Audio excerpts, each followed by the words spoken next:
the lies, study the bloodlines, the apprehension schemes. The world know the truth. Expose the lies, study the bloodlines, the apprehension is drive before the Spanish, the Dutch, and the British arrived. Saying we was from Africa, stolen birthright. That's a trick move, something that a dirty war would do. Claim your nationality off the land, you get screwed. So we studied your background, your treaties you wrote, fake as history. We ain't go over here on no boat. Frontin' like you indigenous to the land, you disgust me. The tomahawk back in our hands, it's getting ugly. You running around screaming black power, cause sales to the truth, rivers fell with a bull and high hills. Native American butt hurt, can't tell, cause they know damn well the relatives ain't real. Respect the aborigine, this land is ours, you know you all. You still a guest, motherfucker. I have one little, two little, three little Indian grandmas, but society keep killing them, telling myself. I have one little, two little, three little Indian grandmas, but society keep killing them, telling myself.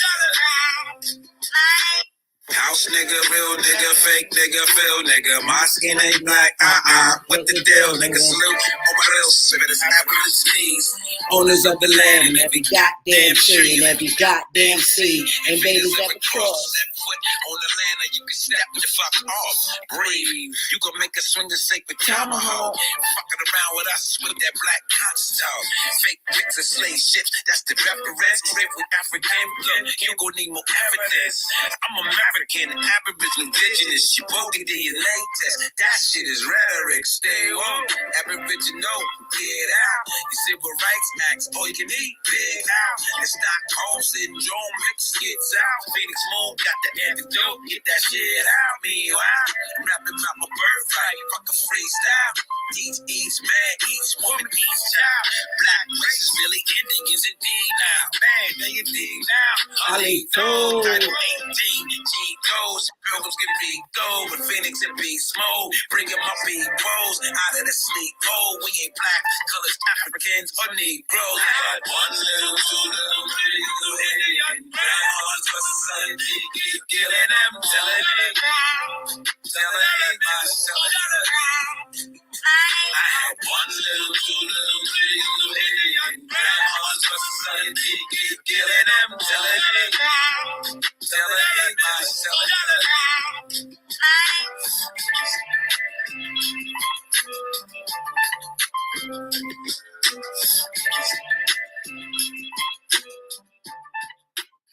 Oh, y'all, that's just slap still. And you want to know what?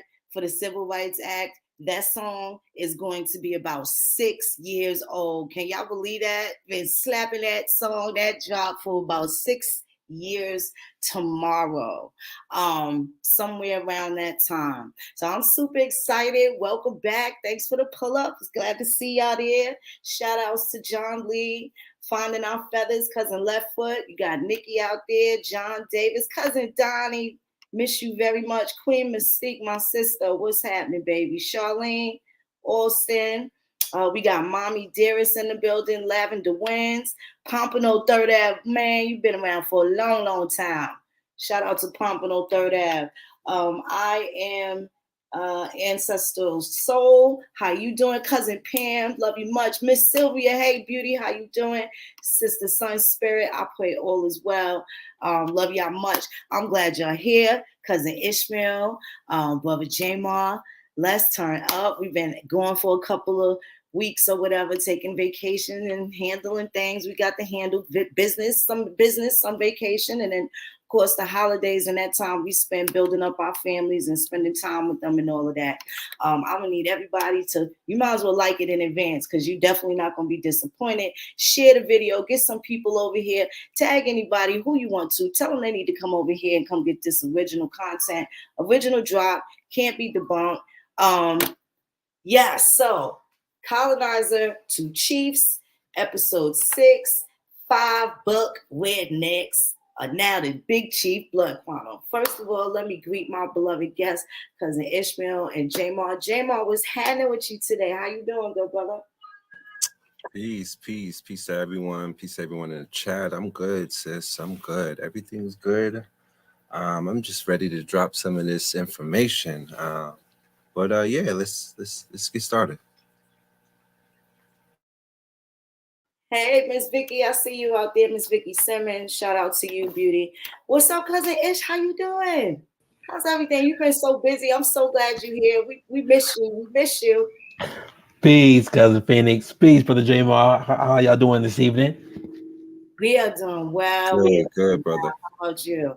That is excellent. I'm doing well. I'm doing well. Taking this little break from Texas, coming back, and then I'll be back in Texas again. But it's so good to be able to see y'all. So good to be able to see the family.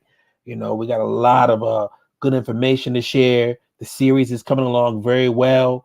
The petition is almost at our 7,500 goal. So please, everybody, feel free to share and sign the petition.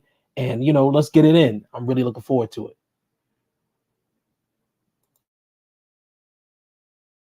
Right. Same here. Same here. So, before we segue in, because I'm gonna have to pass this to Brother Jmar, right? This was his thing when we were going through the 570 something federally recognized tribes, and we were looking to see when they were federally acknowledged and dot dot dot. Thank you so much, cousin, for compiling that list too. And Jamar pointed out that there are how many tribes out of all 570 something tribes, Jamar? What's very unique about almost half of that 500 and change of those people? Well, studying how many tribes is recognized and stuff like that, I stumbled upon the information that give me 1 second, let me get the exact number for you. Out of the 574 recognized tribes, 347 of those federally recognized Indian tribes are in the 48 lower states, and the rest of them, meaning the 227 of them, are in Alaska. So just the state of Alaska has almost as much as federally recognized tribes as the lower 48. Mm. What's crazy about that, right? And I'm going to use your words, what's interesting, what I found interesting about that is the fact that Alaska was not even added to the United States until 1959. Johnny come lately. What kind of antiquity, blood, sweat, and tears does Alaska have here in the United States? The 13 colonies, shit, hell, even the Louisiana and the parts of the purchase thereof. How do they fit in? How did that happen right in the midst of the start or the momentum of the Civil Rights Act growing, and they move in these Alaskans, and now they're calling them, and this is also the start of them starting to be called something else, which would be Native Americans, because they're certainly not American Indians.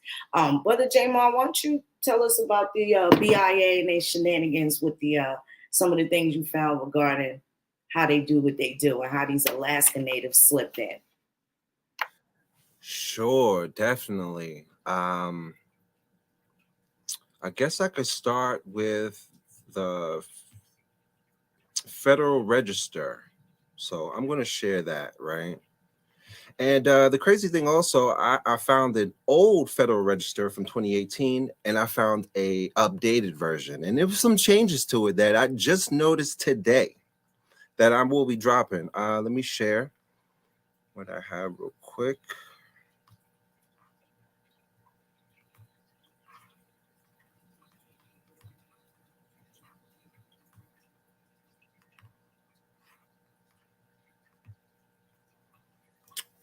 How's that?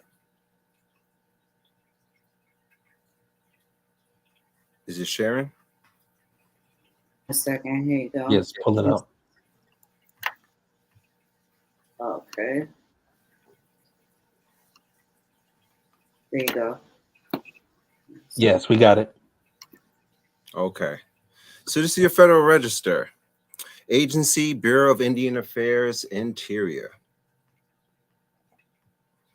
I would like to actually start here in the supplementary information right here. And I want to start right here.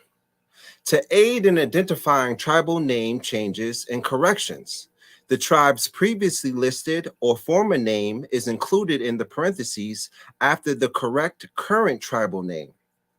We will continue to list the tribe's former or previously listed name for several years before dropping the former or previously listed name from the list. So from this paragraph, it is telling you that through these name changes, some of these tribes may have had previously names that have been dropped due to them only listing them up here for several years. Now, the interesting thing is this is the 2018 version. Would you like to see the new version that says nothing about that in the supplemental information? Absolutely. Go for And this it. is what it says, though.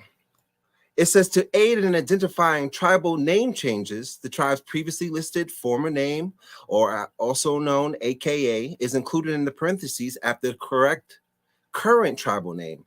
The BIA will continue to list the tribe's former or previously listed name for 1 year after the publication of the notice of the current tribal name.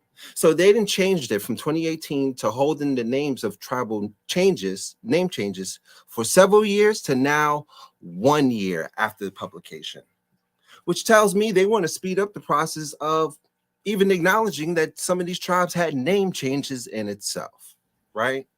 That's right. I would also like to get to this highlighted part right here, which is quite interesting. There's a total of sorry, no, not that one, because this is the new version. Let me go back to the old version.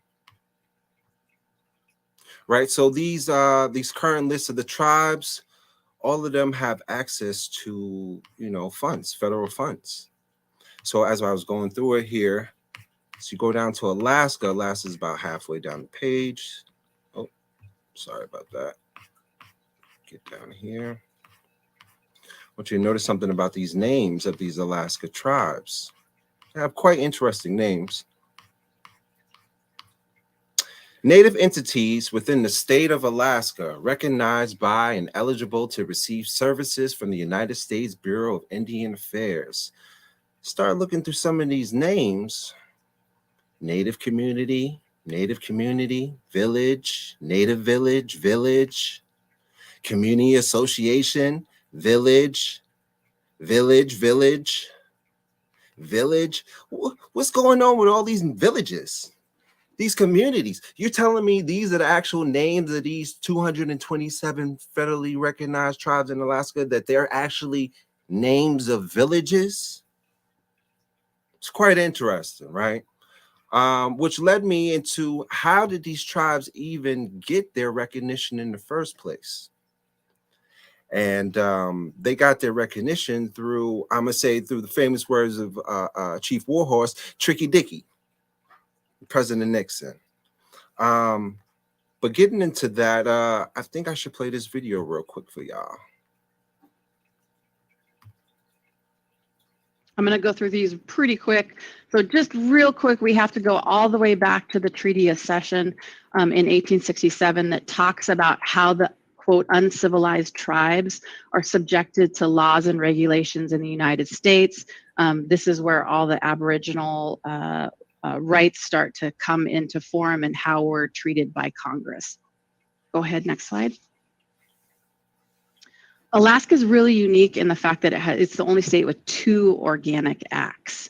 And this first organic act, all the way back in 1887, that second bullet really talks about and pinpoints that the Indian people shall not be disturbed in their land. And basically, if they are, any future action is reserved for by legislation by Congress. So anything that happens after 84 for Aboriginal rights and the land claims has to be a congressional act that's already determined in that first organic act. Next slide. So then obviously the second organic act creates the territory. We become a state.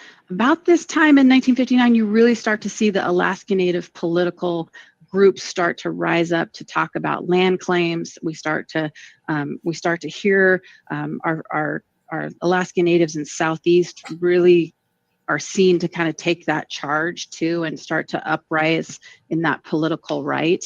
And so in 66, then Secretary of the Interior Udall put a land freeze. Lots of going on in the US in the 60s. And he just said, you know what, we've got to get this right. There's too many facets from every direction, put a land freeze on. And then odd thing happens in 68, we find oil in Alaska, the largest oil field in North America. So now we've got to figure out how to get that oil to market. And so there's really a number of things that you'll hear that ANCSA was signed only because oil was discovered. It really was a timing mechanism, because in December 1971, Nixon signs into act the Alaska Native Claims Settlement Act. So that solves Alaska Native claims, starts to abolish Aboriginal rights, and puts that into effect in December of 1971. Next slide. So what does the act do? The act creates just under 44 million acres of land. That land is held in fee simple title and just under $1 billion. And this is money paid for lands that couldn't be returned. We already had townships, we had Anchorage, we had petroleum reserves, national park reserves. So this money, while some people might say it was startup money, this was actually in lieu of lands that couldn't be returned. It creates 13 regional corporations. They have, the regional corporations have no federal overview like you would hear of a tribe in the lower 48. We also create 200 village corporations, about 211 village corporations, and they're created independently of the regional corporation. At this point in time, individuals were enacted to register with their regional corporation. So if you were 1/4 blood quantum, depending on where you lived at the time or where your ancestry was proven, you registered within that regional corporation. So you were provided 100 shares of that regional corporation at the time. Go ahead, next slide. And this is what we created. You can see these are the regional corporations. If you're looking at the map, there are 12 land-based regional corporations on that map, but there's also a 13th regional corporation that was created for our shareholders that were not residing in the state of Alaska at the time, couldn't trace their lineage back to a particular region, or didn't want to. So they registered. And I'm going to have to stop it right there and reiterate what she just said about that 13th regional corporation. Talk about it. She said that 13th regional corporation was for people that resided outside of the territory at the time, meaning they wasn't in the state of Alaska, for people that could not prove their lineage, or people who did not want to. Say that one more again. Yep. Bring it back to number one. I'll say it again. They held this 13th regional corporation that you see listed right up here for people that did not reside in Alaska at the time, couldn't trace their ancestry back, or didn't want to. Now, off of those conditions, I find it very suspect, in which none of those things were ever extended to any of the people in the lower 48, those tribes seeking federal recognition. But as she said, when they discovered oil in 68, they signed this Alaska Natives Claim Settlement Act. And this is what pushes your Alaska Native to your federal recognition, to what we see today. And yeah, I think I landed there for now. But yeah, quite interesting things what they got going on. You got 227 tribes just in the state of Alaska. You got these regional corporations that they didn't set up through these fee to trust, which is trust in land, right, for the quote unquote benefit of these tribes. But as I showed these lists of these tribes, you got villages, you got townships, you got communities. It's very, very odd how they set up this thing and they rushed it through during Nixon's time. And I'll end on that.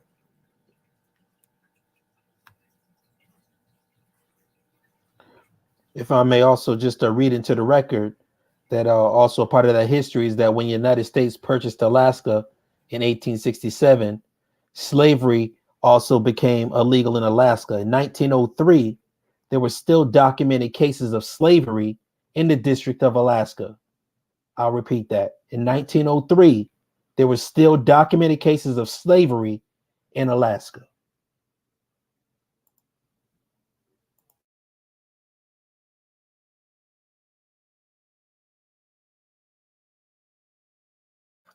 I just also want to add, when I showed the 2018 version of the Federal Registry list versus the newer version, and it was this discrepancy whether they were going to keep the name changes for several years to now where it's only they're going to keep it up for a year. I find that quite odd and interesting in the fact that they're not going to acknowledge previously names of these tribes, which can muddy the waters in trying to understand, who really are these people. Now you're getting rid of name changes, getting rid of AKAs. What's going on here? That's right.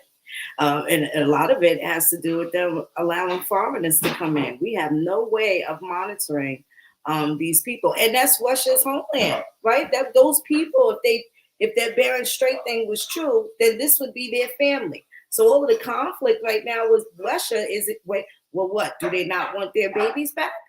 Do they not want their Siberian babies back, or they want their stake here in America because their Siberian children are here?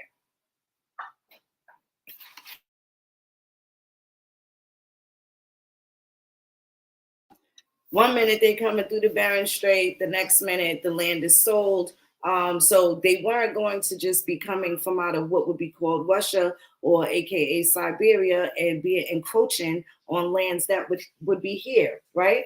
What wars did they have with the Indians as they're trying to encroach from that position to even be allowed to, do any type of business with the United States at that time? And then it taking almost 100 years to acquire statehood. But the minute that oil was speculated and found, it was a go. Oh, yeah. I also would like to add, I was digging on this 13th Regional Corporation, and it's actually right now in a state of disrepair. Let's just say that. Just picking up some stuff online. Initially, the corporation was provided $52 million in settlement money, half of which was distributed to shareholders. The corporation, for investment on behalf of its shareholders, retained the remainder. However, the corporation's early losses led to charges of mismanagement of the corporate assets. According to a 1998 special report by the newspaper Jmar and I, the 13th Regional Corporation still can't say exactly what happened to the remaining $27 million of land claims the corporation kept. Records are incomplete. Present management as of 1998 and past management both say mismanagement by its administrators or the boards of directors was to blame for the 13th's earlier losses. Lawyers looked into the corporation's books. They determined that there may have been enough evidence of dubious activity to pursue lawsuits, but proceeding with litigation would have cost more than would have been recouped. So this is coming out of that 13th Regional Corporation, which was for people that didn't reside in the territory at the time, couldn't prove their lineage, or didn't want to. And they were caught up in mismanaging of funds as much as $27 million as late as 1998. I believe this corporation is disbanded as of right now, but I think they're looking to repair it also under the same conditions. Wow. Brother Jmar, Bloodhound be on it. Cousin Ish, spin the block, do a drive-by on him. Whoo, golly, boy, he dropping bombs tonight. All right, absolutely. Let me do my part. So what we dealing with also is what was going on in the South. In the South, we already dealt with what's going on in Alaska. In the South, you had the influence of the poor white trash scallywag rednecks, and the way they were moving in the South of robbing the indigenous and aboriginal populations of their identity and hijacking that identity. I like to highlight and bring some examples for everyone to view. Absolutely. What I'll start with first is this clip here. Let me pull this up here. Let's see.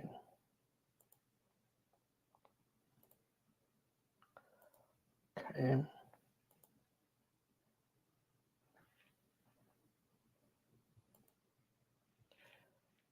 And we'll be dealing with this clip from Joe Rogan that's dealing with Joe Rogan is shocked to learn about Thomas Sowell's wisdom. So that's what we're going to deal with. Let's see what it says here. Do you know Thomas Sowell? I know that name. Why do I know that name? Thomas Sowell is a big, famous conservative. He's at Stanford. He's at the Hoover Institute, I think. Anyway, so, within this, first, just to set all this up, we should set up briefly, how does culture work, right? And the way culture works is that it, like genetic evolution, it works based on blind copying. So what ends up happening is that you are in awe of people, right? You look up to people. And so you blindly copy the things they do. And specifically, you start by blindly copying from the outside, and then you work in. Thomas Sowell is a black guy, right? Okay. And Thomas Sowell has for years and years and years been trying to fight racism. But he's been trying to fight racism by having a conversation about culture. Right. And the fact that there are essentially two different sort of, we're speaking broadly here. Right. But this is for the purposes of communication. We're going to tell a simple story to start off with. Right. So broadly speaking, he puts two different cultures of people with dark skin next to each other. And one culture is these people from the West Indies. And one culture is this group of people who grew up in the South with slavery and all that sort of stuff. Now, what one group, the West Indies group, does really well. So a lot of the successful black people like Colin Powell, are originally from that cultural heritage. The other group is the group that you find in ghettos and African-American communities and all of that sort of stuff.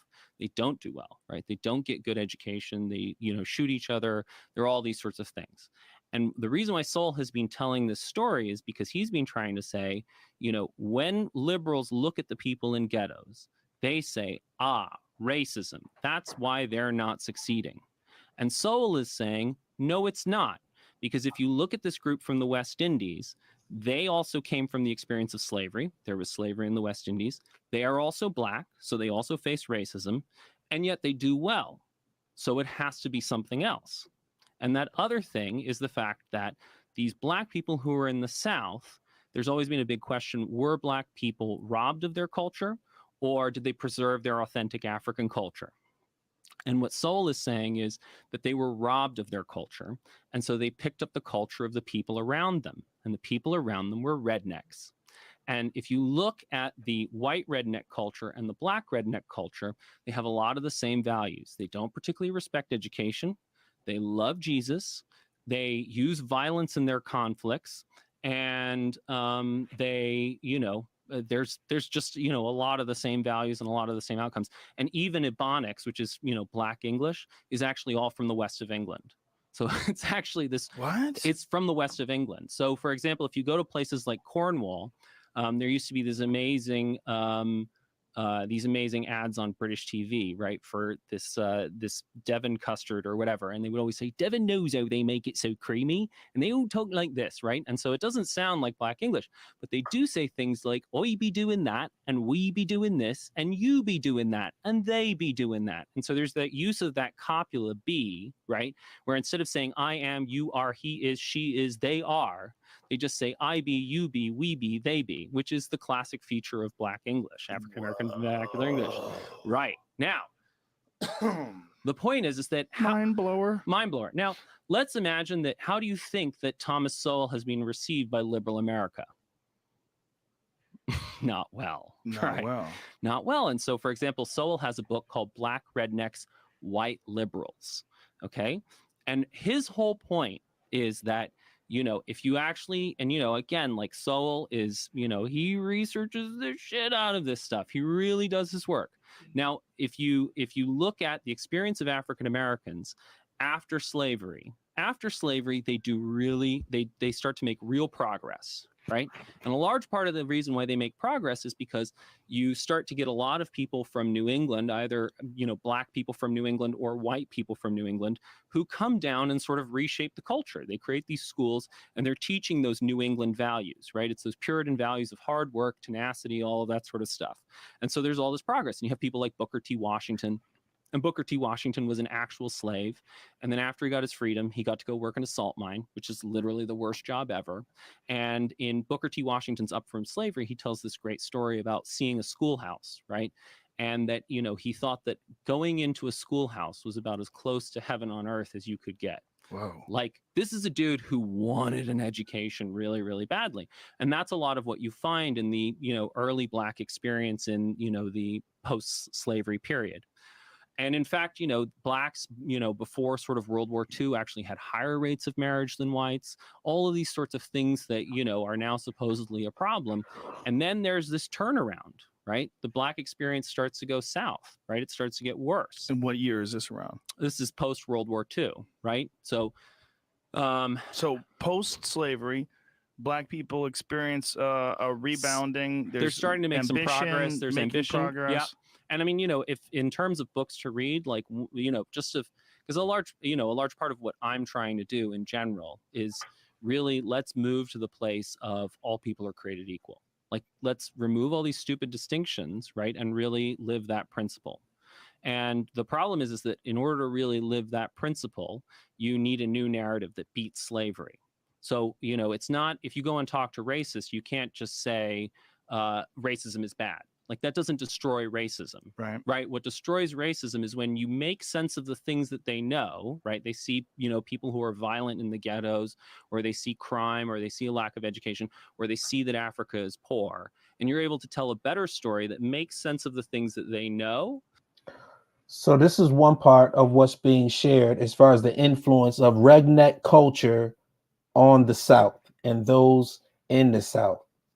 Try to be receptive to what he's saying, because you have to look through the other information that he's giving in order to ascertain the truth. What I'm saying is that Thomas Sowell is dealing with the identity of quote unquote African Americans losing their quote unquote African heritage, when in actuality, it's the American Indian who was stripped. It wasn't the Africans that were brought in. They were being imposed on this redneck culture, were being imposed on the American Indian by outright enslaving them in their own homeland. And you adopted the ways of poor white trash that didn't have a history. And when you wonder, why do they hate you so much? Why do white people hate you so much that they will do anything in order to keep you down? It's because they come from nothing. Since they come from absolutely nothing, they know that they come from nothing, and they know that they are guilty of identity theft. So let's deal with the linguistic trace of what was being shared coming from another source. Let's see what it says here. Most people don't realize that the American Southern accent is not a sign of ignorance, but actually the fact that, according to linguists, we're the only people left in the United States who generally still sound like our ancestors. Because if you listen to native born Southern speakers, the average Southerner tends to sound more like this, what we call this Moonlight Magnolia's drawl. Because if you speed up that Southern drawl, over time it rapidly becomes a British accent. Most people don't realize that people that came here from Europe were largely from the United Kingdom. So when they got here, this was more along the lines of their speaking tones. But that's the first and second generations coming off the boats, not their children. By the third and fourth generations, the kids don't quite sound like mum and dad anymore, because they're starting to develop a slight elongation of the way they talk. What's today called the Virginia Tidewater accent. It's not a complete Southern drawl, because that's a port area. But as you go farther into the southern interior and the years progress, the accent tends to get thicker, deeper, richer. By Arkansas, Alabama, Georgia, heck yeah, you got a full-blown southern drawl. But people don't realize that in most cases in Louisiana, many of the native speakers don't sound like that. They tend to sound like this, I guarantee, especially around the bayous. Because you speed up that South Louisiana Cajun Creole accent, over time it becomes en français, French, with, of course, certain exceptions in New Orleans, which tend to sound like more like New Yorkers because of the Irish and the Sicilian Italian influence. So they tend to sound a bit more like this. And people tend to get a little confused because they think, what, you from New York? Nah, I'm from New Orleans. Why? So you have to realize that at the end of the day, Southern speakers, like I said, we're not ignorant as it's often been assumed, but we simply sound like the ancestors that came here so many years ago. Now, we dealt with that part of the history, the linguistic history from the two sources, which are very valid sources when you really, again, are receptive and seeking truth. So let's deal with those poor white people. And I invite you to please take a moment and just look at who were on those squatters lists. I'll repeat, who were on the squatters list, because they have entire list of squatters. You understand? When you have an entire list of squatters here, let's pull it up and see what it says. First of all, let's deal with what a squatter means. Squatter, a settler who occupies land without legal title. 1788, agent now from squat, in reference to paupers or homeless people in uninhabited buildings. It is recorded from 1880. That's what a squatter means. So let's deal with the squatters list, right? We're just going to pull up one county in Alabama and let's see what it shows. As we pull this up, Madison County, Alabama, 1809 squatters list. Now, we just showed you what the definition of a squatter is. This is not a list of land patents. They make it clear. These are fucking squatters. Thomas Freeman was acting as a registrar, and he registered the names of these people who were illegally on this land in 1809. Now, look at all of these names of all of these squatters in just this county alone. As you read all the way down, all of these goddamn squatters in 1809, hijacking, just waiting for land to become open up because they ain't got shit. These are the people who were even enslaving the indigenous population, taking over their farms and moving into the land. When you look at all of these squatters in just this one county alone, imagine all of the counties that were going on in Alabama, in South Carolina, in Florida, in all of these other locations. Indian Creek. See all these Indian Creeks on here? These are the names of all of these goddamn squatters. Again, we know what the definition of the squatters are. People without land patents, people that ain't got shit, rednecks, still going, just one county. Fuck it. Let's just go get some more examples. I'm done with this.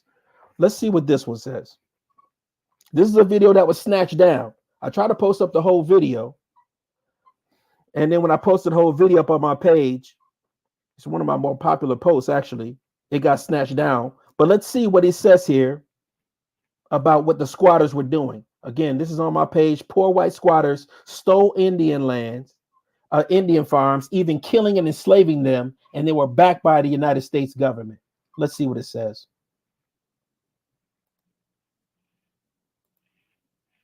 Or if they did, that no more than a handful would remain, people who would eventually just fade away and disappear from view. Shocking federal and state officials alike, nearly 20,000 Creeks attempted to remain in what had now become the state of Alabama under the provisions of the Treaty of Cuseta. This was far more than anyone had expected, and it was much to the chagrin of expansionists and colonists who prized Creek lands and wanted to seize them for creating homesteads and building cotton plantations. Neighbors of the Creeks who remained immediately started looking for ways to force them to leave the state and move west with the rest of their nation. Violence toward and abuse of Creeks that remained in Alabama dominated the next few years of relations between the two groups. In particular, squatters undermined Creeks' claims to their homesteads when Creeks would leave off to go to town to trade or to go hunting. they would return and find a white family in their homes. Creeks who attempted to take their lands back from squatters found themselves attacked by the families who occupied those homes, and found those families of white squatters to be backed and supported by Alabama state authorities. Backed by Alabama state authorities. You go off hunting, you go off into town, you go off somewhere else, you come back, and a white squatter has taken over your goddamn farm and stolen your identity at the same time. All you did was go hunting and come back, and a white family has now in your home. And they were enslaving them. Don't take my word for it. If anyone challenges what we say, take it up with Dr. Theda Perdue, one of the top researchers that's dealing in the Southern slavery of American Indians. And let's see what Dr. Theda Perdue has to say about what happened to the Creek Indians. Of formal governments and federal relations made these remnants vulnerable to exploitation by whites. For example, Jim Boy, a Creek headman, returned to Alabama in 1848, a decade after Creeks had been removed, to rescue Creeks left behind in his tribe's chaotic removal and enslaved by white planters. He saved 65 of his countrymen, but he failed to secure the freedom of at least 100 others. They simply remained in slavery. With little tolerance for racial anomalies, planters had converted previously free Indians into slaves and had driven home the message that the South aspired to be a region of free whites and enslaved people of color, regardless of whether their ancestry was Indian or African. You just heard Dr. Perdue say they converted previously free Indians into slaves, and they disregarded the fact whether they were African or American Indian. You took free people in their land, and these squatters were enslaving the indigenous populations. We have all the facts. We're going to continue on this path, but before we continue, we'll go on to Cousin Phoenix Moon. Well, I mean, there you have it. It's kind of hard to come back after you and Jmar with that. And that, Cousin Ish, squatters, squatting, marketable titles, enslaving the Indians, and then what? Then they go on to do what? Pretend that they moved from our southeastern corridor to the west of the Mississippi, went and duplicated our names over there, and invited the family to a trust that was supposed to benefit the American Indians that stayed behind. Hot damn. God damn. There you have it. You know for a fact we're going to be doing part 7. I can assure you of that. And I think in that's where we need to start, go back to some of the people relative to Tom Ackland and his crew and band of Dakotas. You know, you might want to look that word Dakota up. Them folks is bandits. And that's exactly what they are. Going back to, that was 1838. So that's, you said Alabama. So that is about approximately 21 years after so-called statehood, right? Right. So prior to that, the 4 companies, and I don't know if you or Jmar have been able to tap into the 4 companies that established the Yazoo Purchase, right? Which was completely illegal, which also led up to the wars. I would say that was the second Creek War. The first one for sure. Post that 1790 treaty in which McGivery had signed up in New York in 1790. Immediately after that, the Georgia Company is created. You have the Tennessee Company. You have the Georgia Mississippi Company and the Upper Mississippi Company. Please hold. Let me get a map.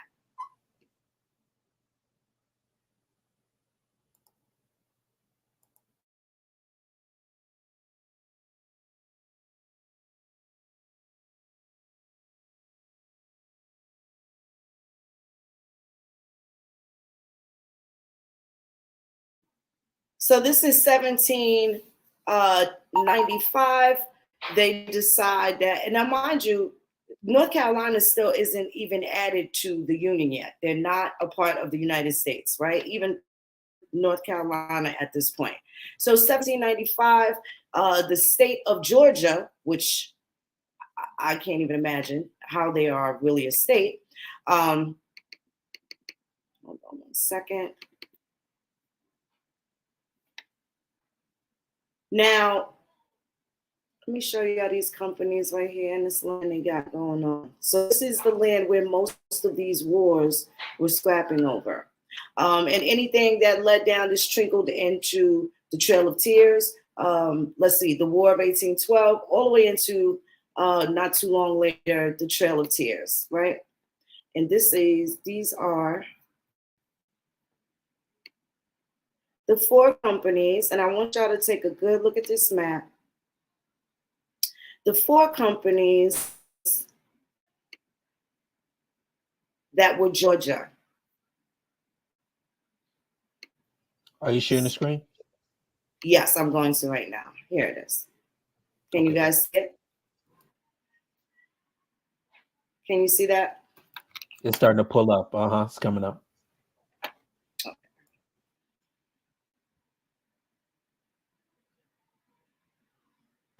There you go. So You clear.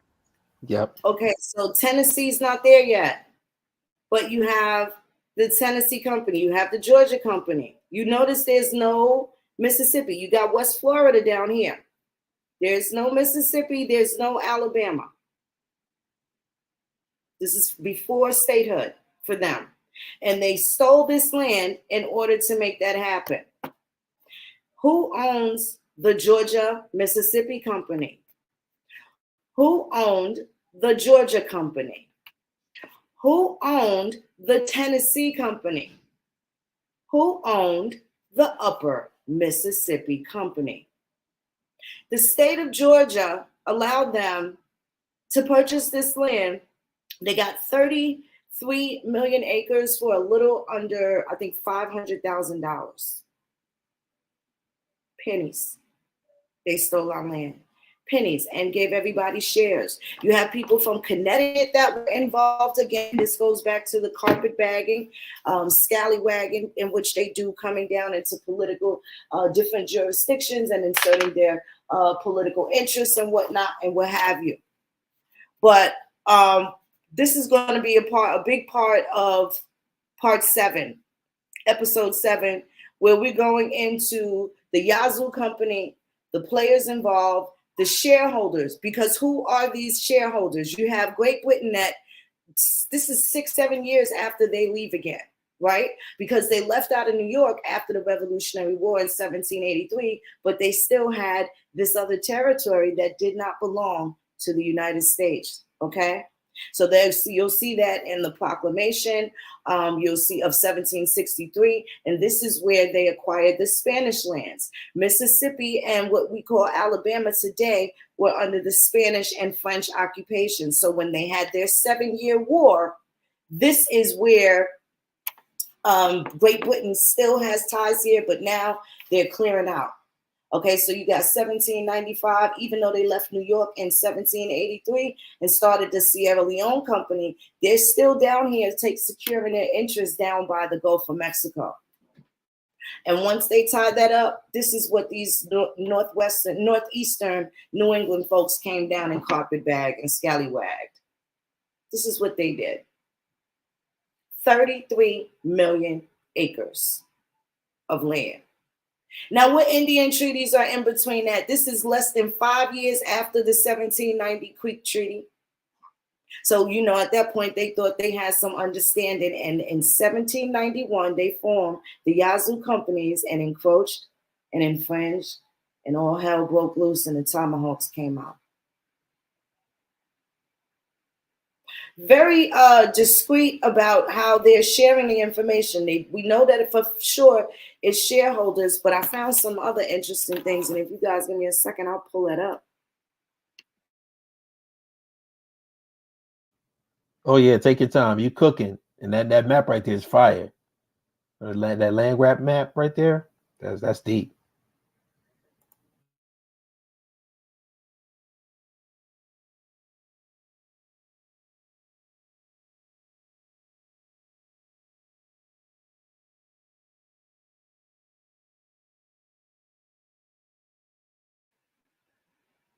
1 second.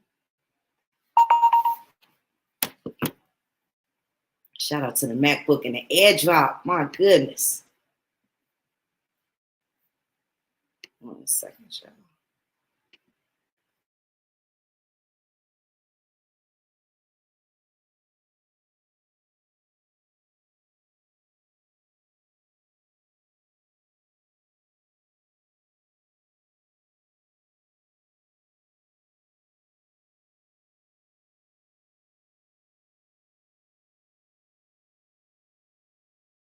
Second.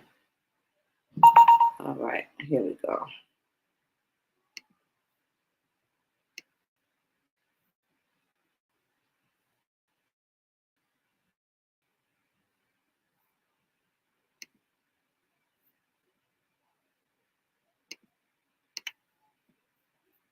All right, so we got the Georgia Mississippi Company. Hold on, let me do a screen share.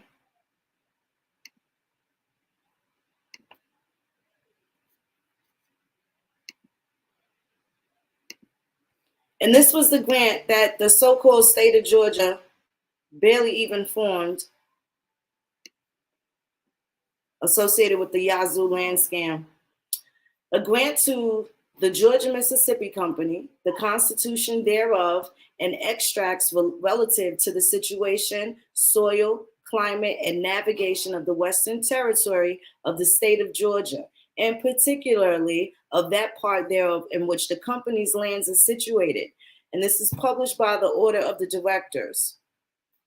I found the actual constitution that these did. A company formed a constitution, and then somehow our Indian folks got enclosed, encompassed, and completely disenfranchised from any activity. So if they're not calling us Indians, they're enslaving people, they're stealing land, right? And here they come with this constitution, and this is 17. Where is this? Let's see. Now it's saying 1730 to 1789, but I'm gonna shoot for 1789 because the shit took place not too long after they left in 1790. The Creeks and the Muskogee people and the southeastern people went up to New York to have a, shout a holler at the Iroquois and all the allies, and big deal with George Washington. You had the creepy ass McIntosh and McGivory, and we know the story with them. That was in 1790, Treaty of New York. That's right. So now what's happening here is Georgia, that isn't even Georgia yet, establishes the Constitution of the Georgia Mississippi Colony. So now I want to go back to this map, and I'm going to go back to the map. Let me see. I want to go back to the map so that you can also see that the Georgia Mississippi Company,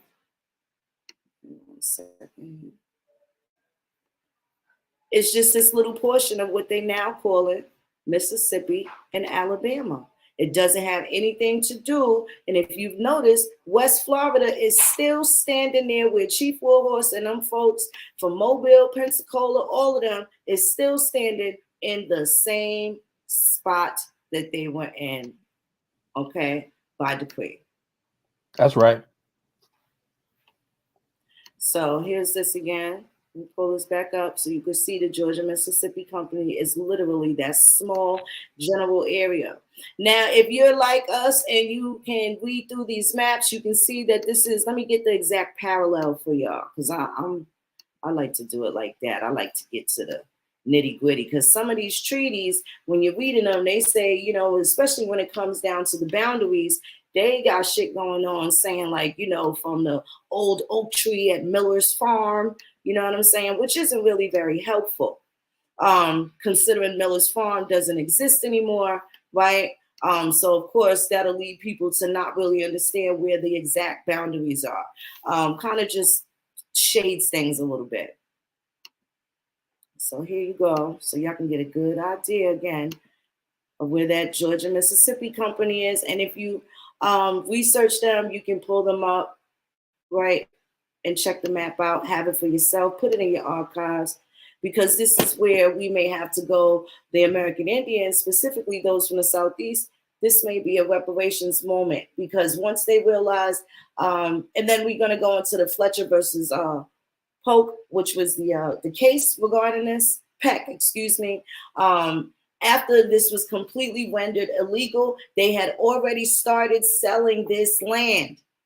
All of this here. So the Georgia-Mississippi Company, which I'm getting ready to read from their constitution, it doesn't say nothing about slaves. It don't really say much about anything, but there is something very, very interesting that they do talk about. And this is what prompts us to understand the difference between two words that are very important. So here you have your Georgia-Mississippi Company, and if you see, it's sitting right there on top of West Florida. That's not the state of Georgia yet, okay? If you see this Georgia-Mississippi Company is beyond Pensacola, and it's right above the West Florida line right there, which That's would right. be the 31st parallel starts West Florida, where there is supposed to be no slavery at all down here, according to the Treaty of Ghent. So when Great Britain did leave out of the United States, what we call the United States, and certainly when they left out of the Southeast interior, they were under the impression that slavery was disgusting, and can you forgive us? We out of here. No slavery below the 31st parallel. Restore everybody to their natural position before October. Whatever they was good at, whatever they had before October 11th, 1811, give it back to them. We out. Chucked up deuces. Gave the land back to Spain. Spain sells the shit to the United States. Or, well, at least that's what they say. Because we know Andrew Jackson had to finesse that. Right, Cousin Ish? That's right. He had to finesse that. And then again, Florida that we know today was not established or a part of the United States until 1821. So this West Florida history right here is really deep. And please understand that they now know, yes, St. Tammany's Parish and the people of the West Florida parishes, thanks to Chief Warhorse, they now know that West Florida was not a part of the Louisiana Purchase. Was not a part of the Louisiana Purchase. So let me read some of their little constitution. I don't know where they get the gold, the gumption, but this is how they got it up. The Constitution of the Georgia-Mississippi Company, Article 1, the name of the company shall be the Georgia-Mississippi Company. Every person who shall subscribe this Constitution shall be considered a member. What's that word? A member. So slaves, do you think slaves can be a member? And then what about citizenship? So this is where you have to look at some of these people tied into membership versus actually being citizens of the so-called state of Georgia. 15 persons being proprietors of not less than 4 shares each shall be annually elected to form a board of directors, which shall meet at least once a year at such time and place, and they shall appoint to be elected as follows. Each proprietor means owner, doesn't it? So they really thought they owned this land. Shall send or deliver enclosed to the president 1 month. So what does that mean? It was sanctioned by the United States.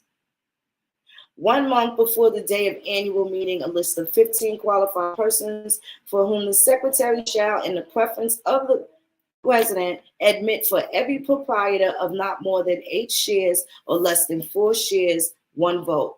Now I want to let y'all know. I'm going to drop this in the chat. Y'all can read it at your leisure.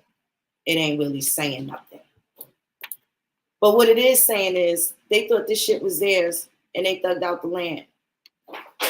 So if there's shareholders and stuff like that, who are those people now trying to divide the legislature? So that means that legislature of those so-called, what are we going to call them? Swat the European colored folks that was a part of the Mississippi legislature in the first place. They must have been Esau's brother Jacob, right? Because they certainly didn't do anything to uplift the Indians. And then flash forward a couple hundred years later, 100 and some years later, at the point where you get tricky dicky, as Chief Warhorse calls them, under the Richard Nixon administration, where they now have to go and federally register to be federally recognized. That's when they had to do the petitions. The Cherokees were disbanded. The people in Oklahoma, they had to apply again. And I think maybe, I don't know, 1977, 8, 9 or something like that. But yes, they did. So they brand new. They brand new. And not only that, they still will have to prove how they related to the rest of us that stayed behind. I'm going to close right there.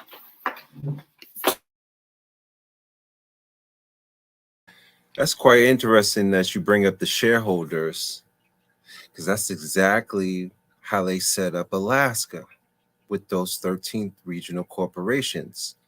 They distribute the monies to the quote unquote communities through shareholding. It's quite interesting. It's almost like they set it up almost again. They're just repeating old tricks, right? Especially with these companies and corporations. It's another thing that repeats, right? That I just showed in Alaska. Those corporations, it's corporate structure. It really brings into question the legitimacy of these tribes, these corporations, and the history, in which was never explained to us in this way. And that I'm glad that both of y'all bring that. I'm sorry. Go ahead, Cousin Phoenix. Were you about to say something? Oh, I was just saying that I brought up those 1763 boundaries, particularly so people can pay attention to the maps. And what they are calling Indian Territory includes most of what we call the western tier of Pennsylvania, West Virginia, Kentucky, Indiana, Illinois, all the way into the Wabash and Illini Confederacy area, right? There is no Oklahoma. There is no Texas yet. It's not even a part of the United States.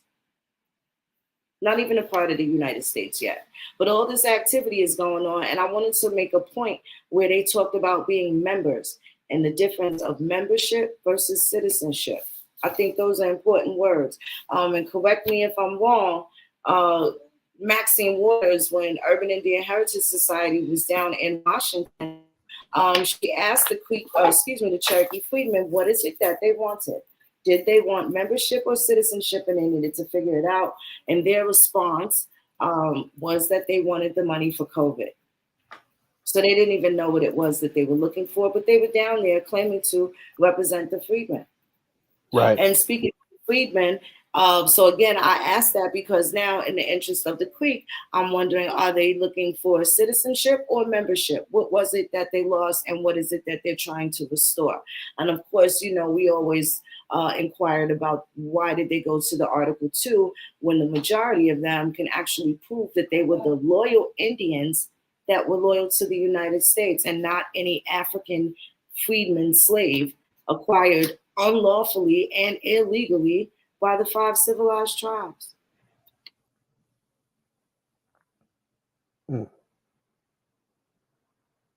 Because the question of the $1 million question for the 5 civilized tribes is, where did they get the African slaves from?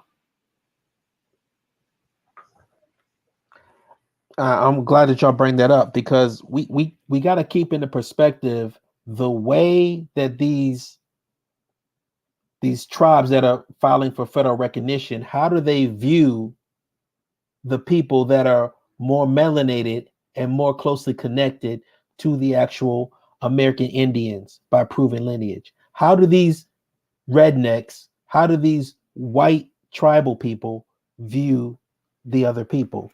So I'd like for us just to recall what Tom stated to Chief Warhorse. I like for us just to make sure we read this into the record, because that's the whole purpose of the episodes that we're doing for the audience. So let's see and remember the way that they view us. Let's see what it says here. Because when they brought that up, it was a very significant sign. Cooking with Chief. Love those episodes. Waiting for the next Cooking with Chief. Serving up history. Shout out to Chief Warhorse. And let's see what it says here.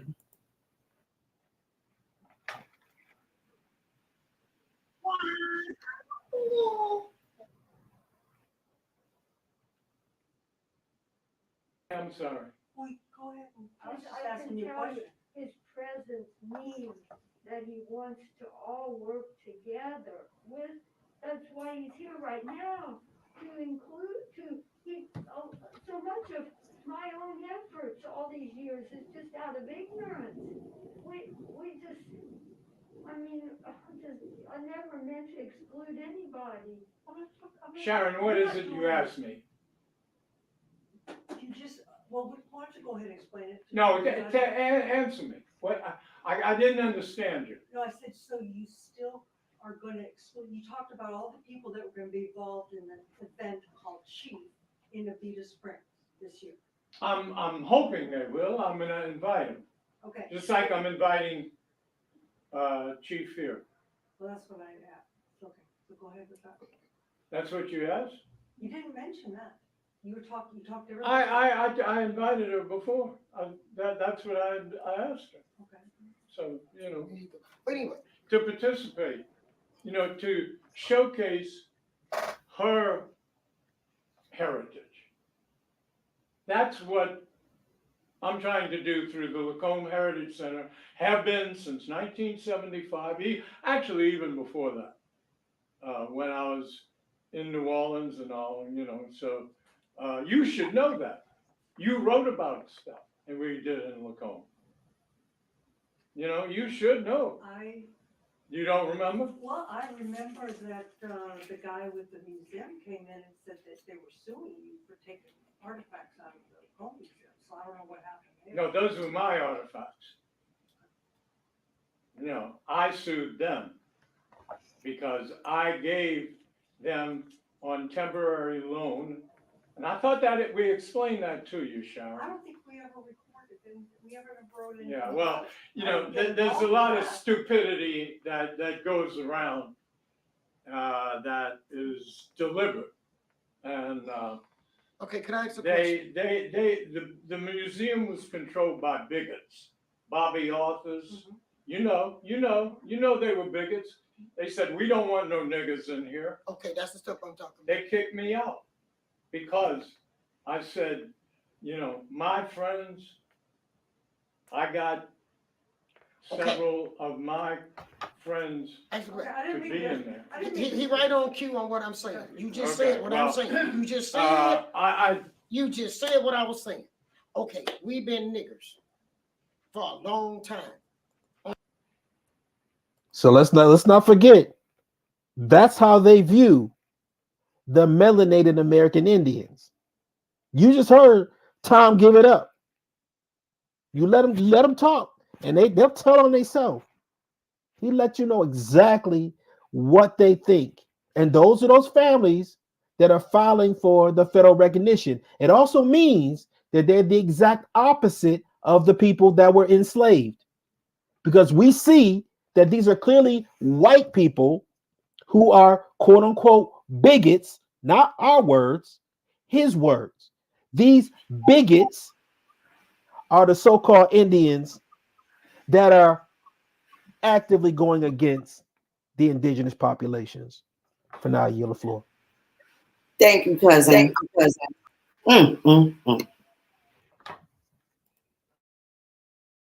I mean, there you have it, y'all. You know, it's just, I'm telling you in part 7, we're going to have more about these other companies, because that leads into prior to the Missouri purchase, the Louisiana purchase, the compromise, what have you. That's prior to the Guadalupe Hidalgo and the acquirement of Texas.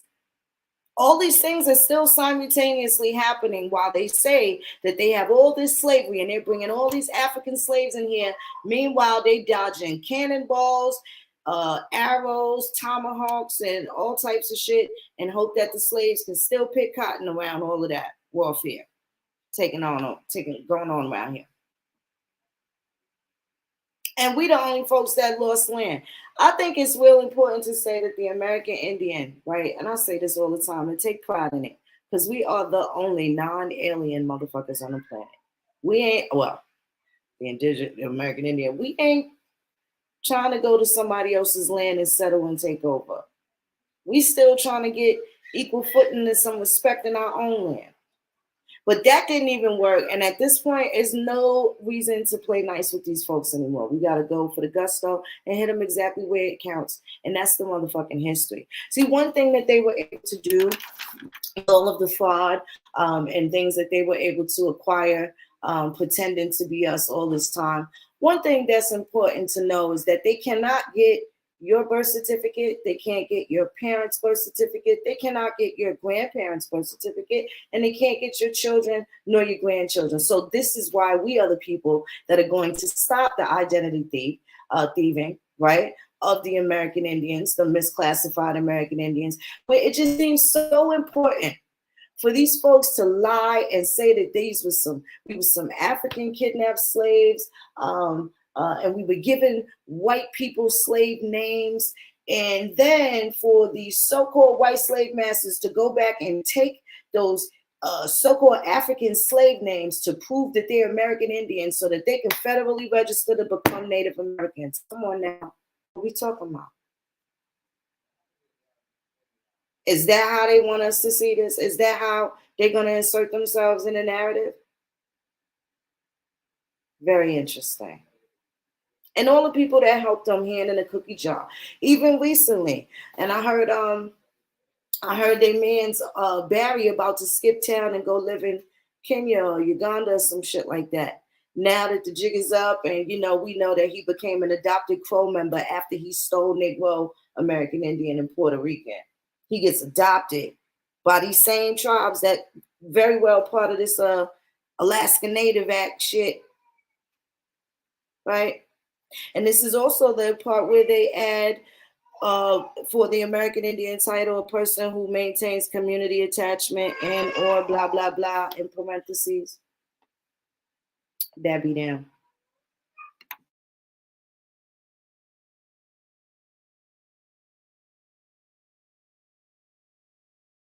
So in 1959, Russia comes to the United States, and somehow it's everybody's job that's here, that been here, to supplement their income, and they the ones sitting on top of oil land. Does that really make any sense? What money did they need if they all sitting on top of oil after they got blessed with that, whatever they got going on? It makes no damn sense. Absolutely makes no sense. You got it, Jmar. You got anything else you wanted to say about the BIA and some of those nuances surrounding them? Definitely. Even though the Federal Register lists the 227 federally recognized tribes within the state of Alaska, something was just passed recently last year that recognized now 229 tribes by the state of Alaska. So as of currently, there are actually 229 tribes recognized by the state itself. Let me just share some information pertaining to that. And then I will go into some more current news information concerning Alaska, which is actually how it sent me on this little rabbit hole. So wait for that to come up.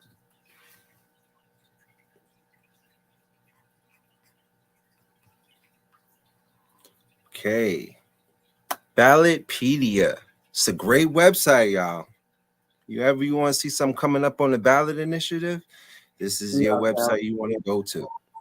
Absolutely. This is the Alaska State Recognition of American Indian Tribes Initiative. This was put up November 8th, 2022. It was approved May 17th, 2022, and signed by the governor July 28th, 2022. Right? Let's see the votes. Let's see how the votes went down, right? Don't look like it got too much pushback here. As of the Senate, May 15th, the 2022 vote, they had a 75% yes, with a 0% no, and 5 abstaining or not even voting. So no Democrats or Republicans voted against that in the Alaska State Senate. Now, the House of Representatives, you got a 92.5% yes through Democrats and Republicans. You got a 5% no, which was 2 Republicans voting no, and 1 not voting at all. So, of course, the Alaska State Senate and House of Representatives, this initiative was passed. Dunleavy signs tribal recognition bill to formally recognize Alaska tribes, July 28, 2022. Today, Alaska state government formally recognized all of Alaska's 229 federally recognized tribes by Governor Mike Dunleavy signing of House Bill 123. The measure itself does not impact the current legal status of Alaska tribes or change the state's responsibility or authority. It just basically codifies this through the state, even though it was already set into place through the Nixon initiative in 1977 with the Alaska Native Settlement Claims Act, or Alaska Native Claims Settlement Act. Sticking on Alaska, let's go to some current news dealing with our good old Interior Secretary, Deb Haaland. Good old Deb. Good old Deb. Yeah, because this is the first article that actually led me down the rabbit hole to actually look into Alaska. Because I mean, you know, us in the lower 48, we may not really pay attention to Alaska, and this kind of opened my eyes to the shenanigans going on up there. So go reading into the article. This was published March 17th. This is a PBS NewsHour article. 2023, March 17th. Interior Secretary Haaland criticized over difficult choice on Willow Project. In early March, President Joe Biden met with members of Alaskan bipartisan congressional delegation as they implored him to approve a contiguous oil drilling project in their state. Around the same time, Interior Secretary Deb Haaland held a very different meeting on the same topic. It says the closed-door meetings, which was described by 2 participants who insisted on not being identified because of its confidential nature, grew emotional as participants urged Haaland to oppose a project many believe Biden appeared likely to approve, even as it contradicted his agenda to cut the planet-warming greenhouse gas emissions in half by 2030. Now, this is one of his so-called, green initiatives that he ran on.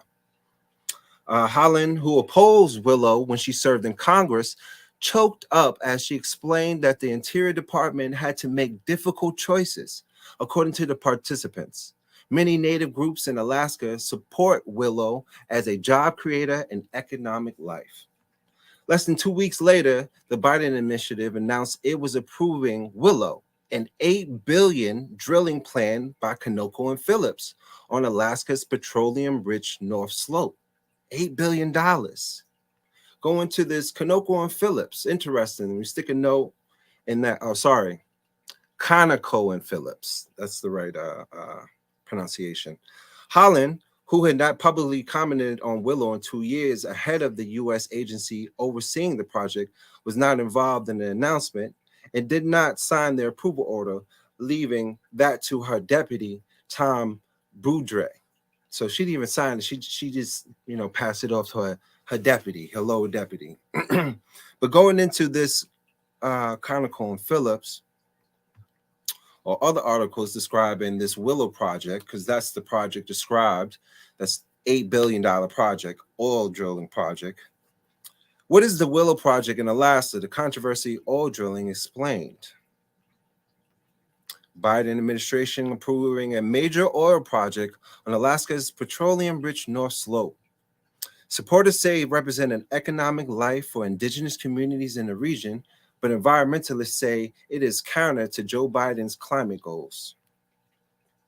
The project could produce up to 180,000 barrels of oil a day, according to the company, and that's about 1.5% of the total U.S. oil production.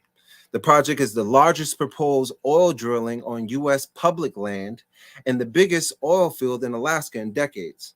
Alaska Republican U.S. Senator Dan Sullivan said the development could be one of the biggest, most important resource developed projects in our state's history.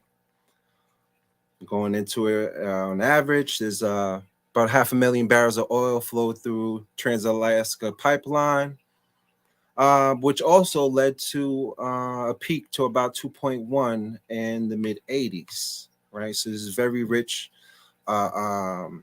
oil land up there in this North Slope. There's actually controlled by this Conoco and Phillips. Conoco and Phillips, Alaska, had proposed 5 drilling sites as part of the project. The U.S. Bureau of Land Management approved the 3 drilling sites, with Conoco and Phillips, Alaska, has said it is considered a viable option.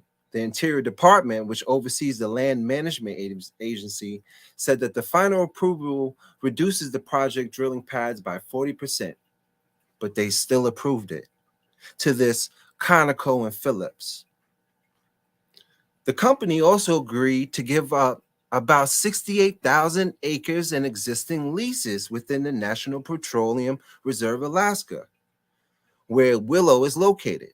So they already had 68,000 acres on leases that they just happened to give up, right? The action reduces the project freshwater and eliminates all infrastructure, going on and on. I want to get back into this company, right? Since we're talking about companies, that's a very repeating aspect in a lot of these episodes. We're coming across all these companies. Well, who is this Conoco and Phillips, right? Leads me into doing a little research on who is Conoco and Phillips. Wow. Hold on 1 second. 1 second. My source came off real quick. But let me find it real quick. You can get it with me. No, I'm just looking for the Britannica source real quick. Here we go. See, I was already looking it up. Conoco and Phillips. Let's get into it. Conoco and Phillips, U.S. oil and gas company created in 2002 through the merger of Phillips Petroleum and Conoco. From 2002 until about 2012, Conoco and Phillips was a fully integrated petroleum company involved in all stages of the industry, from exploration and drilling through production at the wellhead to refining and marketing of final projects. So they're in all aspects of the oil business, right? In 2012, the upstream and downstream portions of the company were split apart. At that point, Conoco and Phillips became an upstream company engaged in exploration and production of crude oil and natural gas deposits around the world. So they're international, y'all. Around the world and of sands in Canada. The former downstream portions became Phillips 66, a separate company engaged in refining and marketing of petroleum products and the world under brand names such as Phillips 66, 76, and Jet. It also retained the parent company interest in production of petrochemicals. The new Conoco and Phillips 66 divided midstream's activities, and both companies are headquartered in Houston, Texas. So they're in Houston, Texas as of today, currently. Well, let's get into these companies and break them up because they were a merger, right? Let's go to Phillips first. Phillips Petroleum Company. Phillips Petroleum Company, former U.S. Petroleum company that merged with Conoco in August 2002 to form Conoco and Phillips. Phillips was incorporated in Bartsville, Oklahoma in 1917 to acquire Oklahoma and Kansas oil-producing properties of Frank and L.E. Phillips. The acquisition of a refinery in 1927 led to an integrated oil company. That same year, it opened its first gasoline stations and began to sell the brand name Phillips 66, a name that coined from the road test of a new fuel when the car reached a speed of 66 miles per hour on Highway 66. You know that jingle? Highway 66? Get your gas? Well, this is the company. This is the famous company Philips right here. The company continues to growing, founding a subsidiary company, Philips Chemical Company, in 1948. In 2001, it acquired Costco Corporation, known for its 76 brand gasoline and its Circle K convenience stores. So them Circle Ks, yeah, they own them Circle Ks in your neighborhood. I had a Circle K in my neighborhood. I don't know Yep, about you. me too. Yep. Right? So Phillips was involved in every phase of petroleum industry, including exploration, development, transportation, refining, processing. It developed important oil and gas holdings in the North Sea, Venezuela, Alaska, and offshores of China. Its operators includes refineries, pipelines, and tankers. Quite interesting company. Goes back over 100 years in U.S. history, 1917, right? Well, what about Conoco or Conoco? I don't even know the right pronunciation, right? I think it's Conoco. Conoco, in full, is Continental Oil Company, a former American petrol company founded in 1875 as the Continental Oil and Transportation Company in Ogden, Utah. It became part of the Conoco and Phillips through the merger back in 2002. In 1885, it was reincorporated with the new name Continental Oil Company as part of a nationwide Standard Oil Trust. Standard Oil Trust. Standard Oil Company and Trust. Put a little dot in that. We're going to come back to that. In earlier years, its cheap operations were marketing oil related to products. Let me get down to this part right here, because I think this part right here is quite interesting. Primarily, they operated primarily in the Rocky Mountains and areas of California. In 1913, 2 years after the U.S. Supreme Court dissolved Standard Oil Company, the company again independently incorporated. From the 1913s to 1929s, Continental Oil Company evolved in a fully integrated oil company. Its activities ranges from producing and marketing, with operations including filling stations in most states west of the Mississippi. So this company followed basically your expansion out west, because they operated most filling stations west of the Mississippi River. So big company that is still operating today, right? I want to get into the Standard Oil Yes, company. indeed, because when you say Standard Oil, and speaking about Phillips now, I have a question, and I know the Bloodhound and you're going to get to it. I have a question to find out if Phillips or any of those people attached to that family were the ones that Sarah Rector's father, Joseph, leased the land to, right? Because they were leasing land out because they could afford to pay some of the taxes, and it just so happened that Sarah's portion of the land had the drop on it for sure, and that's what sparked Standard & Poor's. So she's definitely tied into these oil companies, Standard & Poor, and of course the stock market as well. I want to make sure we all clear on that. Definitely. Man, and it's just so crazy that these companies are still, when I say these companies are still operating today, this is the company that I found that has the leases to this $8 billion project going down right now in Alaska as we speak. Okay, I just want to reiterate that. One of the CEOs now, the chairman is Greg Garland, right? Of Phillips now, Phillips 66. And I just can't think, because I'm a stickler for the last names and relativity and consanguinity. I just think of Merrick Garland, who is at the Department of Justice, right? He's the DOJ guy. A lot of these things, activities getting swept under the rug because of the nepotism and the relativity of these people committing these atrocities. Go ahead, Jmar. Thank you. Yes, definitely. Actually, let me read this part right here, because this is quite interesting, because it talks about their expansion. By 29, Conoco Conoco was selling half of the gasoline consumed in the Rocky Mountain states. In that year, it merged with Maryland Oil Company in 1917, with wells and marketing operations in Oklahoma to Maryland. After World War II, Conoco acquired fields or refineries in Louisiana.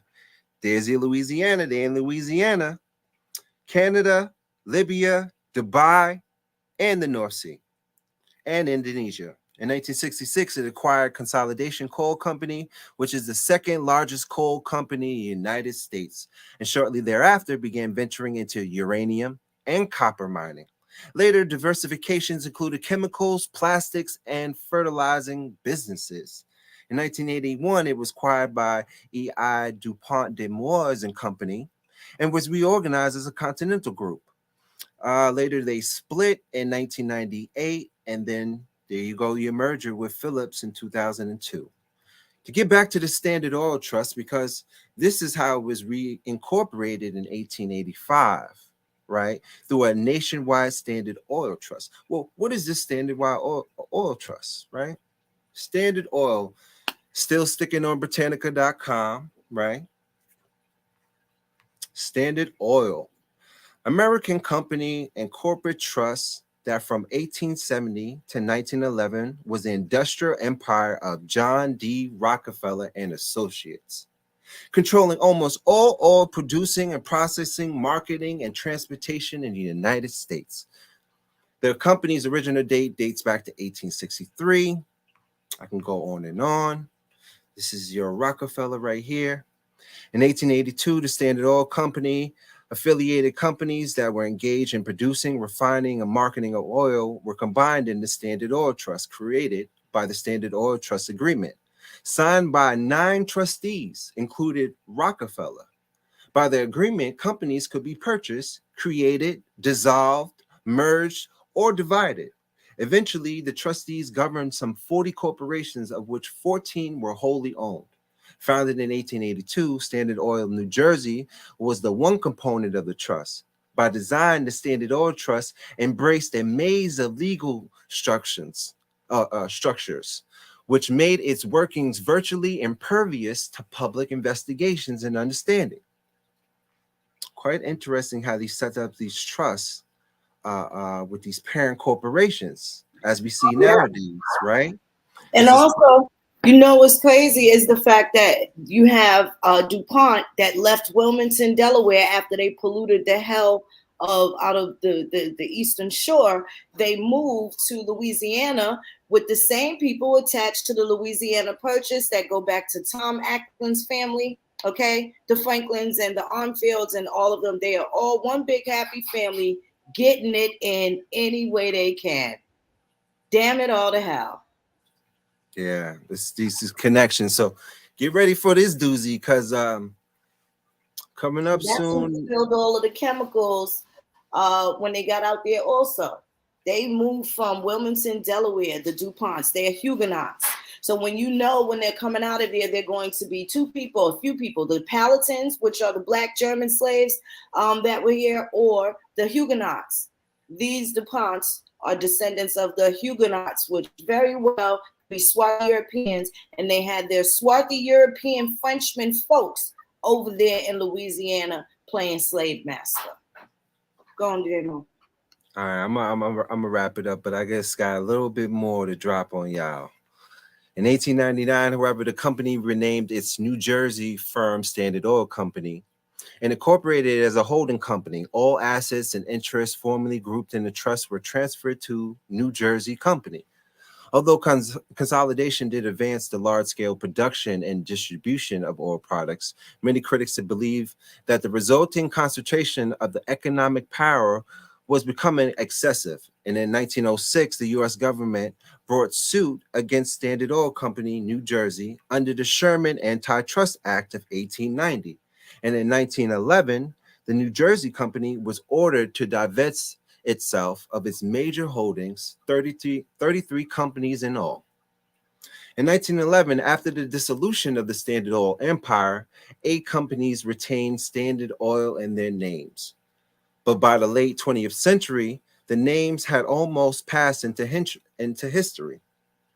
In 1931, Standard Oil Company of New York merged with Vacuum Oil Company, another trust company, to form Saucony Vacuum, which in 1966 became Mobil Oil Corporation. So notice these gas stations. Notice next time when you got to fill up your gas station, think about this information here. Standard Oil Indiana absorbed Standard Oil of Nebraska in 1939 and Standard Oil of Kansas in 1948 and was renamed Amoco Corporation in 1985. There's another gas station. Let's continue. Standard Oil California acquired Standard Oil Kentucky in 1961 and it was renamed Chevron Corporation in 1984. There's another one. Standard Oil Company of New Jersey changed its name to Exxon Corporation in 1972. There's another gas station.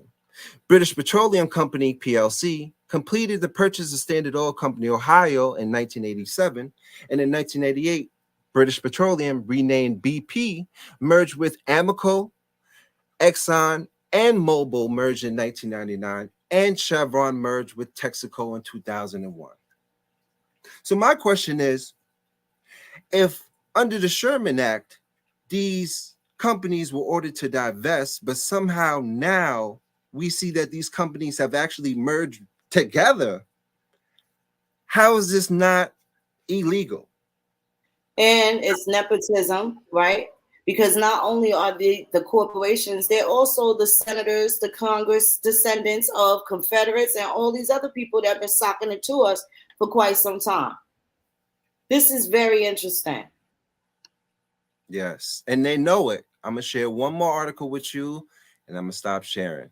This is from Yahoo Finance.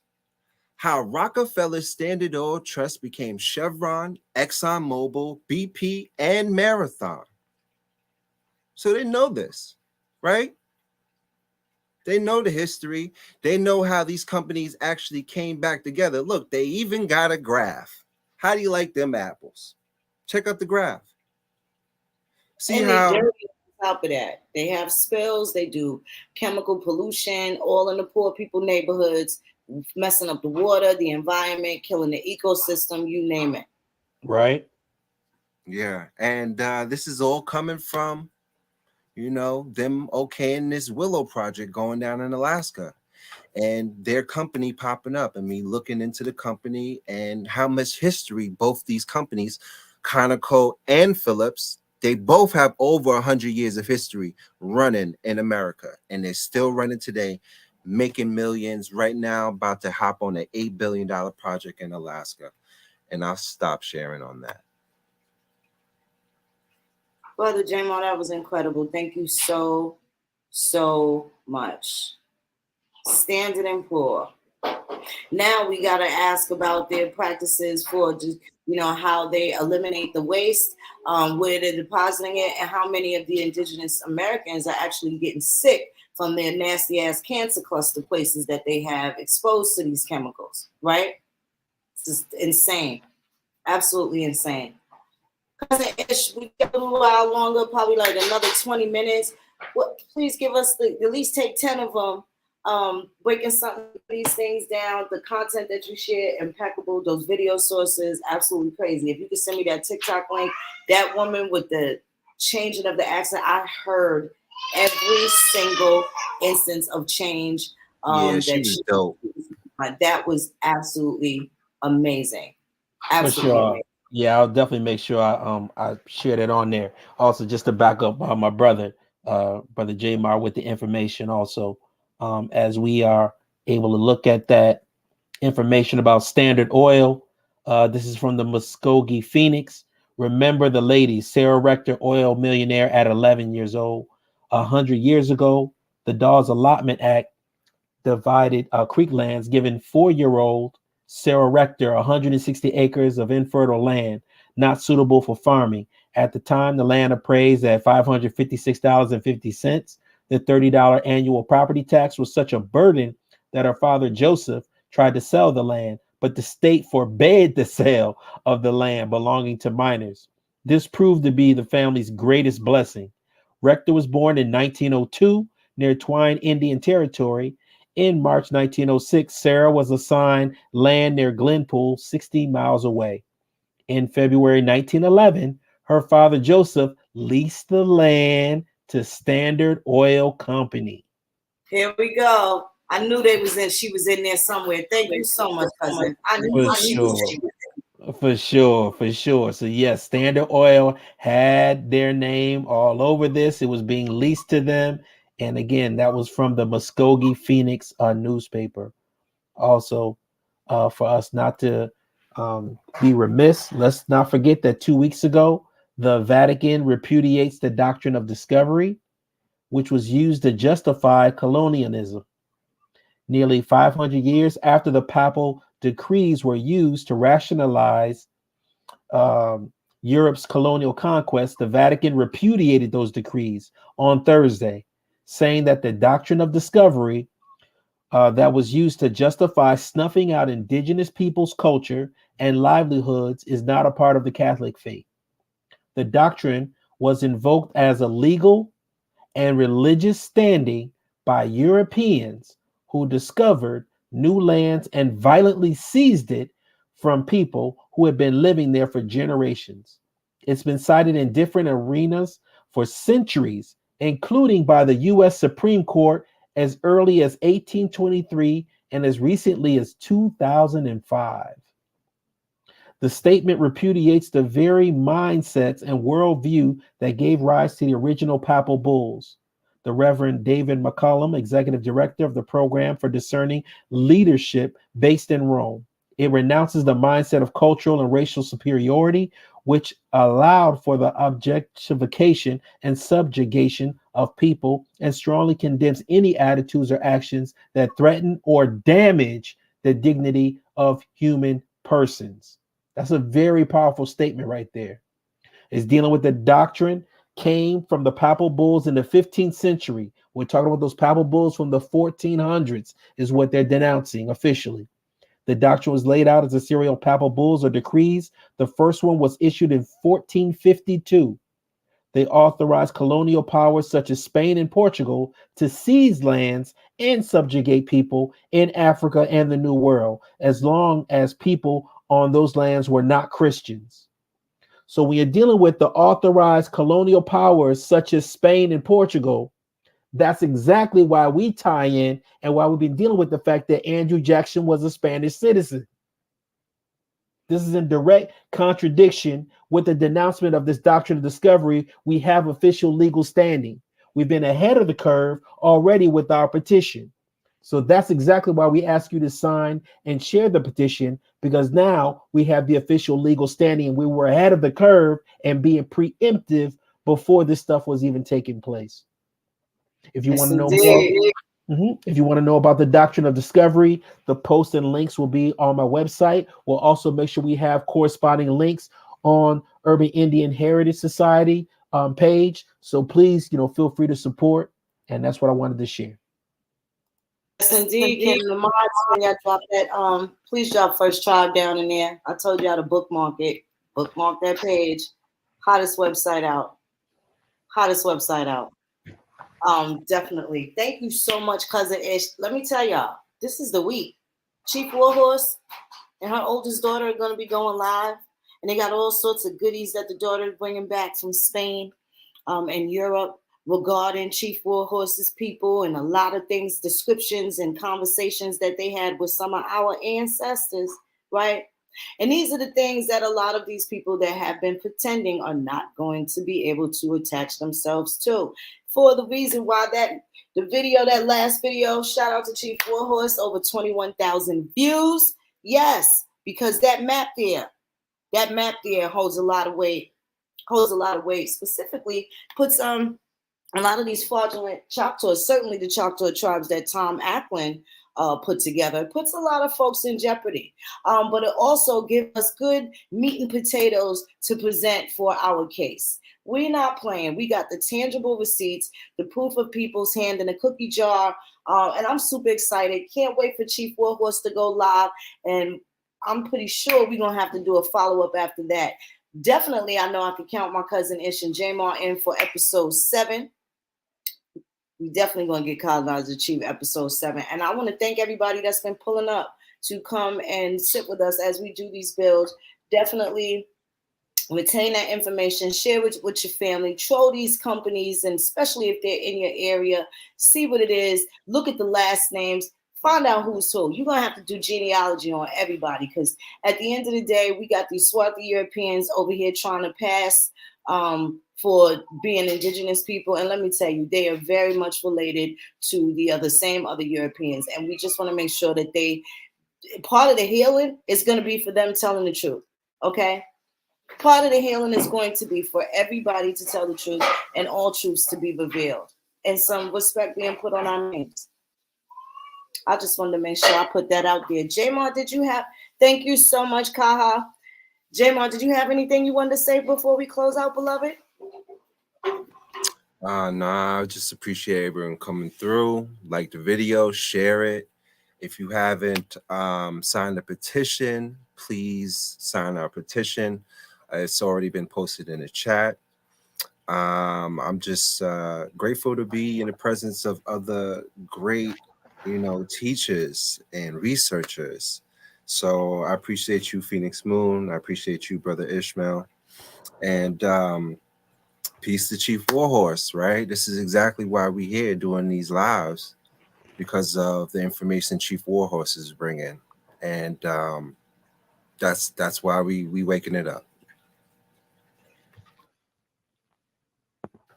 Shout out to Chief Warhorse. And I want to give a shout out to Tom Ackland too. Boy, oh boy, did he put us on to a lot of spicy meatballs. Oh my goodness. Oh, it's endless. And look, we on episode 7, and we still probably could squeeze 10 more out of it. It's incredible. So shout out to him too, and the thievery, and putting us up on game, Cousin Ish, did you have anything you wanted to tell the people before we close out? I want to thank the supporters of Urban Indian Heritage Society. I want to thank Brother Jmar for sharing such great wisdom. I also want to thank you, Cousin Phoenix Moon. Your wisdom and just, the guidance of what you do on the front line is definitely commendable, and it's an example for all of us to follow. I want to thank the supporters of each and every one of us. The chat is always lit, just even throughout the week as we go through the different episodes, the knowledge and the information and just the beautiful spirit that we meet amongst the people is so, so powerful. So again, I just want to thank the supporters as we continue to serve you and make sure that we're serving up this information. Again, the ride is not over. The ride is just starting, and we got a whole lot more to go, but we're going to expose it.